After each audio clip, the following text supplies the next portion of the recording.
Արդի պատմության մեջ, եթե ոչ առաջին կին դիվանագետը, ապա առաջիններից մեկն էր նա։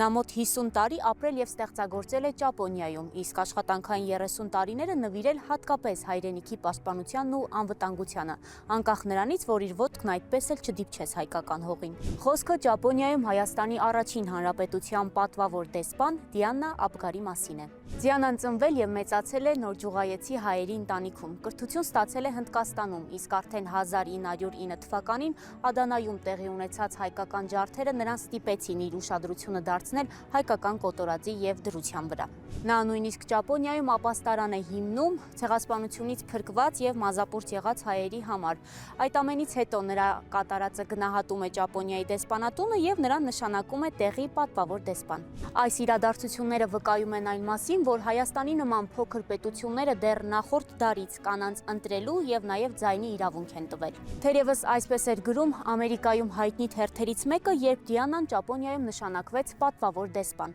Իր գործունեության ընթացքում նա հանդես է եկել նաև իբրև պետական պաշտոնյա, և այս ամենը տեղի է ունեցել այն ընթացքում, երբ Հայաստանից ավելի զարգացած պետություններում կանայք անգամ ընտրելու իրավունք չունեին։ Շուրջ 30 տարվա պաշտոնական և արդյունավետ գործունեությունից հետո Դիանան իր կատարածն արտացոլեց նաև գրական ստեղծագործություններով։ Նա պատմության մեջ հայտնի է նաև իր պոեմներով և նամակներով։